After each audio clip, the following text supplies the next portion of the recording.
Grief changes you in ways you never expect. And over time, it begins to teach you things. Lessons you never wanted, lessons you never asked for, lessons that often come at the highest possible cost. If I could have learned them another way, I would have, every single time. But after losing Harry, these are some of the things grief has taught me. About life, about love, and about what it means to keep going after the unthinkable. Hi, and welcome back to Grieving Greatly.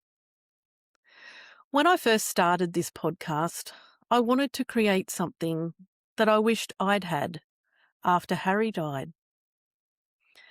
A place where grief could be spoken about honestly. A place where people didn't have to pretend they were okay. A place where loss wasn't rushed, fixed, minimised, or explained away. Today feels different. Not because grief has ended. Grief never really ends. But because I want to pause and reflect on what 18 years of loving and missing Harry has taught me. And perhaps some of those lessons might help you too. Losing Harry changed everything. And I don't just mean emotionally. It changed the way I see the world, the way I see people, the way I spend my time, the things I worry about, and the things I no longer worry about. Before grief, there was a version of me that believed life was mostly predictable. That if you worked hard enough, planned carefully enough, loved deeply enough, things would somehow be okay. Grief shattered that illusion. Because sometimes terrible things happen to good people. Sometimes there are no answers, no explanations, no reasons that make sense. And learning to live with that uncertainty has been one of grief's hardest lessons. I remember people telling me that one day this grief would make me stronger. And honestly, all I could think was, I don't want to be stronger. I would rather be weak and still have Harry. Because when you're standing in the middle of that kind of pain, strength doesn't feel like a gift. It feels like the price you've been forced to pay. One of the biggest things I've learned is that grief isn't something you get over. I spent years wondering when it would stop. When I'd finally reach the point where I wasn't grieving anymore. But grief isn't a problem to solve. It's not an illness to cure. It's not a mountain you eventually reach the top of. It's a relationship. A lifelong relationship with somebody you love who is no longer physically here. The grief changes. The shape changes. The intensity changes. But the love remains. And because that love remains, the grief remains too. I've learned that grief and love are inseparable.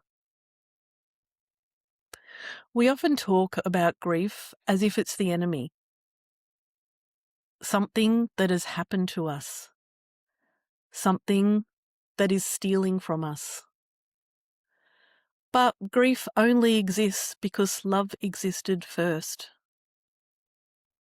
The depth of your grief reflects the depth of your connection. And the pain hurts because the love mattered. The tears come because someone mattered. The ache exists because someone was deeply woven into your life. And when I began seeing grief as an expression of love rather than a sign that something was wrong, everything shifted. Grief taught me that control is often an illusion. There was a time when I thought if I worried enough, planned enough, prepared enough, I could somehow protect myself from pain. I remember reciting the same prayer every single night, the same words, in the same order, every time. Please protect my family. I would name each of them. Please take care of them. Please don't let anything happen to them. Looking back now, I think I was trying to bargain with uncertainty, trying to convince myself that if I worried enough, if I prayed enough, if I prepared enough, somehow the people I loved would be safe. But grief taught me something incredibly difficult. Life doesn't make those promises. And strangely, that lesson eventually brought freedom. Because when you stop trying to control everything, you can start living more fully. You stop postponing joy. You stop waiting for perfect conditions. You stop putting life on hold until you feel safe enough to enjoy it. You start appreciating what is here, right now. One of the most surprising lessons grief taught me is that joy and sadness can exist together. And for a long time, I thought I had to choose. Either I was grieving or I was healing. Either I was sad or I was happy. But grief doesn't work like that. I've laughed and cried on the same day, sometimes in the same hour, sometimes in the same conversation. One lesson that always stayed with me comes from the movie Inside Out. For most of the story, sadness is treated like a problem, something that gets in the way, something that needs to be pushed aside so that joy can take over. And if we're honest, that's often how our society treats grief too. People want us to feel better, to stay positive, to move on, to find the silver lining.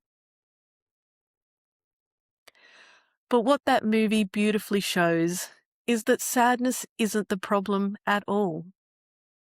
Sadness is what allows us to connect. It's what tells other people we are hurting. It's what invites comfort, support, and understanding.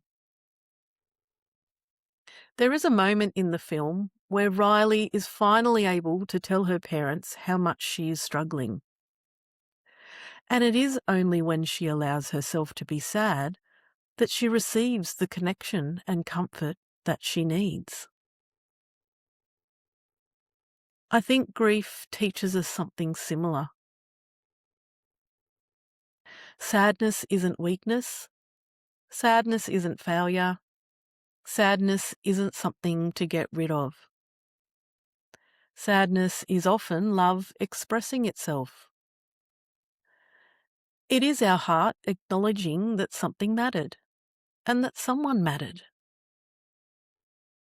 And while sadness can be painful, it does also help us stay connected to ourselves, to others, and to the people we miss.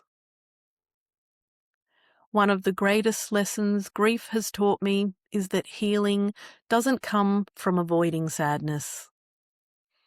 It comes from making space for it, listening to it, allowing it to sit beside us without constantly trying to push it away.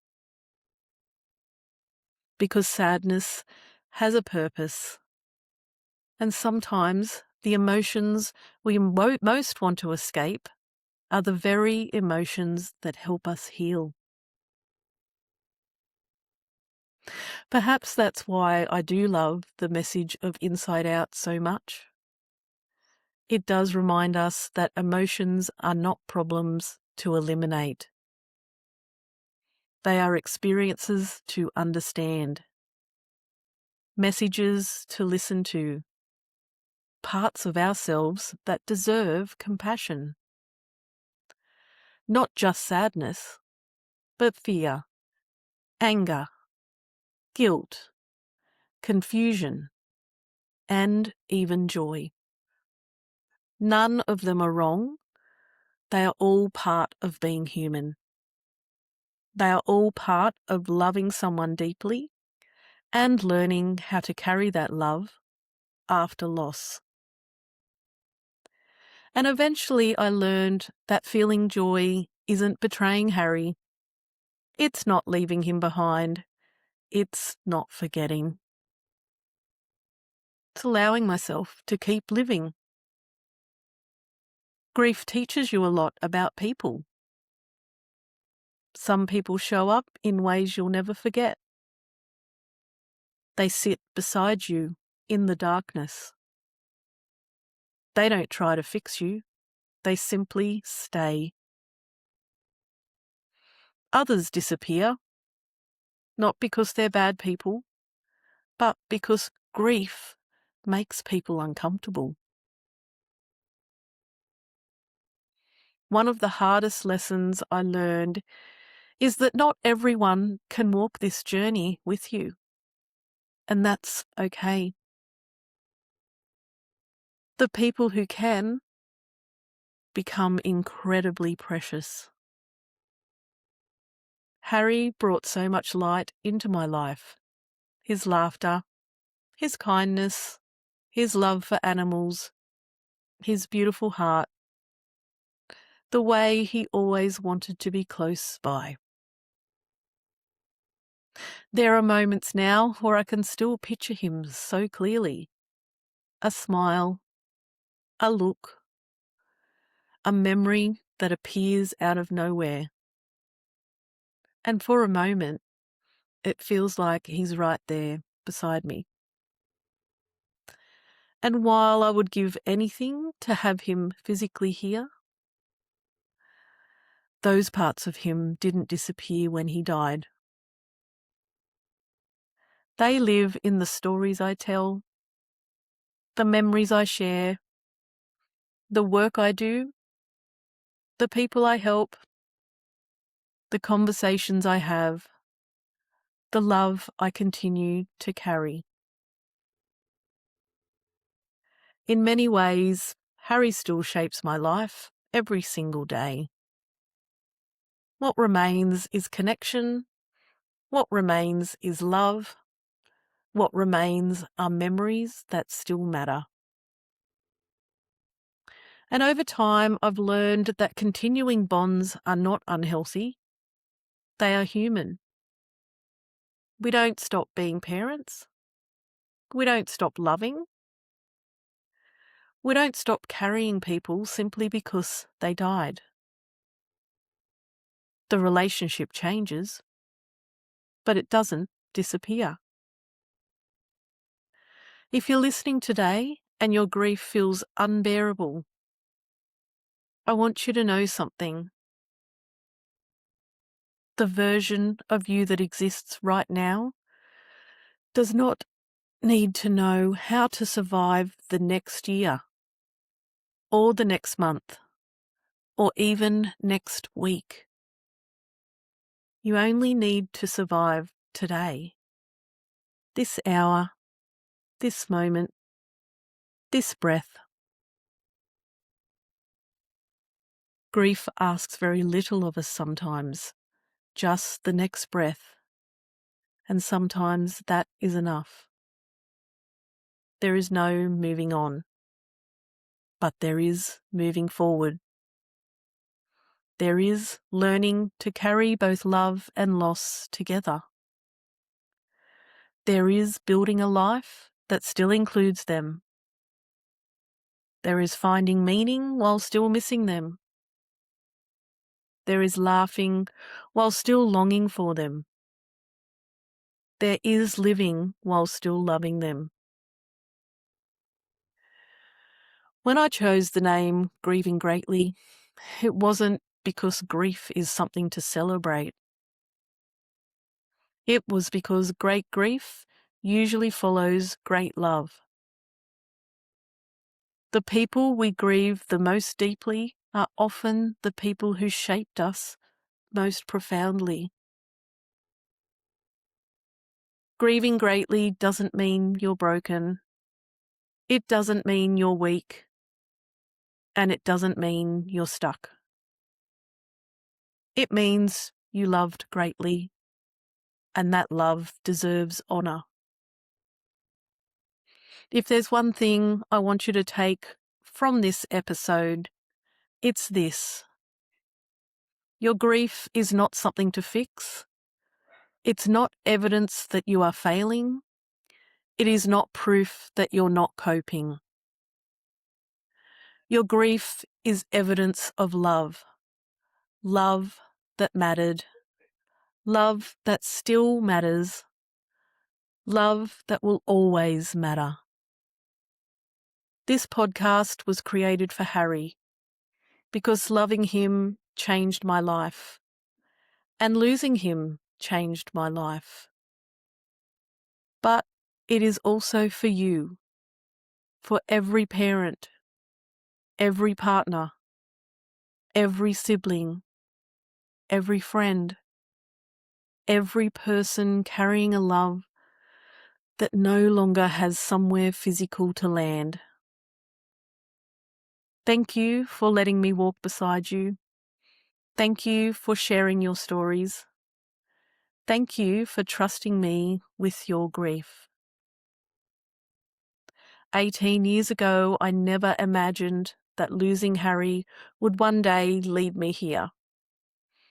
Speaking to grieving people around the world, sitting with others in their pain, helping people survive something I once believed I would never survive myself.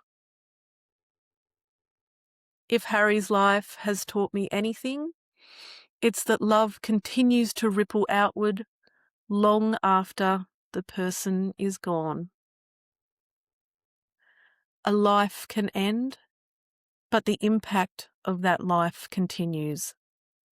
In memories, in stories, in relationships, in acts of kindness, in the people they changed. Harry changed me. He always will. And perhaps one of the most beautiful things grief has taught me, love doesn't end when a life ends. It simply changes form. Until next time, be gentle with yourself. Keep breathing, keep loving, keep remembering, because grief is not the end of love. It is one of the ways love continues. For Harry and for every life deeply loved and deeply missed. And just a gentle reminder, if today brought up anything difficult, please reach out for support. You can contact Grief Australia on 1800 642 066 or Lifeline Australia on 131114, or reach out to me directly on 0431 212 575. Thank you.